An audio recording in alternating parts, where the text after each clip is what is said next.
हमारे सनातन धर्म में दान को ही सर्वश्रेष्ठ कर्म बताया गया है। ऐसा कहा जाता है कि कलयुग में दान करके ही आप अपना यह लोक और परलोक सुधार सकते हैं, अर्थात दान ही सबसे बड़ा कर्म है और दान करने के लिए आपके मन में सच्ची श्रद्धा होनी अत्यंत आवश्यक है। दान के 6 अंग बताए गए हैं, मैं आपको उसके बारे में बताती हूँ। ये 6 अंग हैं: दानदाता, प्रतिगृहिता, शुद्धि, धर्मयुग, देह, देश और काल। जो व्यक्ति धर्मात्मा होता है और पवित्र भाव से व्यसनों को जीवन में ना रखकर अपना कर्म करता है, वह हमेशा दान के लिए प्रशस्त रहता है। रोग से रहित धर्मात्मा और स्वच्छ आजीविका वाला व्यक्ति सूचिदानी होता है, और जो व्यक्ति कठोर प्रकृति का, अशांत और डरपोक, निर्दयी तथा श्रद्धा भाव से रहित होता है, वह नीच हुआ करता है।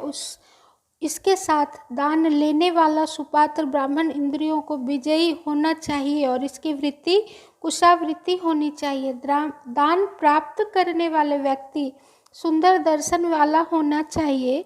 जो धन अपने द्वारा प्राप्त किया हो और जिसको प्राप्त करने में कष्ट हुआ हो, वह चाहे कम हो या अधिक हो, वह धन देयम होता है, अर्थात उसी धन को दे कहा जाता है। यह दे धन धर्मयुक्त होता है। इसके अतिरिक्त दान के लिए देश और काल भी महत्वपूर्ण होते हैं।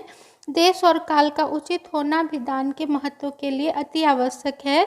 इनमें ठीक प्रकार की संगति होनी चाहिए, अर्थात कहने का मतलब ये है कि आप जिसे दान देते हैं वो सुपात्र होना चाहिए। जिसे ज़रूरत हो उसी को आप दान दें, जिसे ज़रूरत ना हो उसे दान देने का कोई फल नहीं मिलता। साथ ही साथ आप जो दान कर रहे हैं वो धन भी दान करने योग्य होना चाहिए। किसी से उधार लिया हुआ धन या आपत्ति काल में रखा हुआ धन नहीं होना चाहिए। अगर ऐसा धन आप दान करते हैं तो उसका आपको कोई फल नहीं मिलता। तो इस वीडियो में मैं आपको ये बताने जा रही हूँ कि कब आपका दान नाश हो जाता है। दान सर्वश्रेष्ठ कर्म है ऐसा कहा गया है, लेकिन कुछ ऐसे कारण हैं जिस पे कि विचार करना अत्यंत आवश्यक है। अगर आप ऐसा करते हैं तो आपको दान करने का कोई भी पुण्य फल प्राप्त नहीं होता। आपके दान का पुण्य फल सारा नष्ट हो जाता है। दान का धर्म परम धर्म है और जो मनुष्य मन, वचन, कर्म से दान करता है वह पुण्य को प्राप्त होता है, बशर्ते कि वो धन भी देय हो, अर्थात वो धन होना चाहिए जो कि आपने सच्ची वृत्ति से और अपनी मेहनत से कमाया हो। जो धन आपने अपने परिश्रम से प्राप्त किया हो वही धन आप दान कर सकते हैं। अभिवादन मित्रों, आज हम लोग उन विशेष बातों के बारे में बात करेंगे जिन कारणों से आप दान तो करते हैं लेकिन आपको उस दान का कोई भी पुण्य फल प्राप्त नहीं होता है। तो स्कंद पुराण में ऐसा कहा गया है कि जिस दान को देकर बाद में मन में पश्चाताप हो उसका महत्व कम हो जाता है, उसे असुर दान कहा जाता है। दूसरा दान का नाश अश्रद्धा के कारण होता है, अर्थात अगर आप बिना श्रद्धा के दान देते हैं तो वो दान के पुण्य भी नष्ट हो जाता है।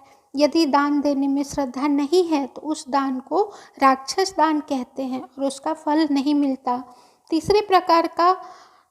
तीसरे प्रकार का नाश क्रोध के कारण होता है। जिस दान को देकर व्यक्ति के मन में क्रोध पैदा होता है उसे पिशाच दान कहा गया है और इसका फल भी नहीं मिलता।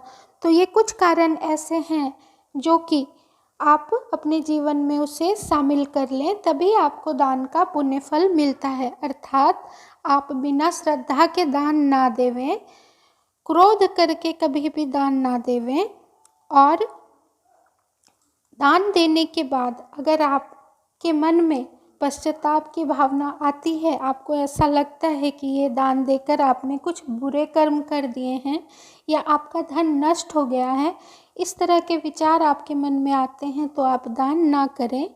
इस तरह से दिए गए दान के सारे पुण्य फल नष्ट हो जाते हैं। दान हमें करना चाहिए लेकिन सच्ची श्रद्धा के साथ करना चाहिए और सही भावना के साथ करनी चाहिए। श्रद्धा होनी चाहिए, भक्ति होनी चाहिए। दान लेने वाला योग्य सुपात्र होना चाहिए और दिया जाने वाला धन भी परिश्रम से प्राप्त किया हुआ होना चाहिए। तो ये कुछ बातें ऐसी हैं जो दान देते समय आपको ध्यान रखना चाहिए। उम्मीद करती हूँ ये जानकारी आपको अच्छी लगी होगी। अगर ये वीडियो अच्छी लगी है तो कृपया लाइक करें, सब्सक्राइब करें, करीबी मित्रों के साथ शेयर करें, कमेंट करें। मिलती हूँ आपसे अगले वीडियो में नई जानकारी के साथ।